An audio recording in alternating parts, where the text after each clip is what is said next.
Kad si mali detektiv na filmu, moraš detektirati sve što te zanima. Meni je to fotografija, pa sam odlučio napraviti malu istragu i saznati sve što mogu o našem snimaču Tomislavu Sutleru. To se zapravo zove direktor fotografije, ali meni je draži nik koji smo mu mi djeca prišili. A još mi je draži bilo skužiti što on zapravo radi. I mogu vam odmah reći da se grdno vara onaj tko misli da direktor fotografije samo nosi kameru i stiče gum za snimanje. On je jedan od glavnih autora na filmu.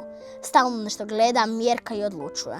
Oko mu je non stop bilo zalijepljeno na kameru i prije i za vrijeme snimanja. Brinuo je kako će film izgledati, kako će svjetlo padati na lice glumaca, hoće li neke scene izgledati kao san ili kao prava detektivska postolovina.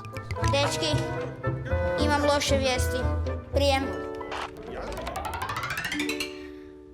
Naš stričak Tomo svojim okom, svjetlom i kamerom pretvorio je riječi na papiru u pokretne slike.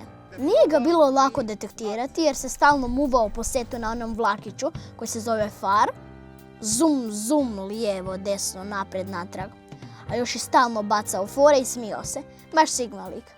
Taman sam pomislio, lako tako, a on ko da me čuo, upri na sebe neku tešku konstrukciju i s kamerom i stane nas pratiti.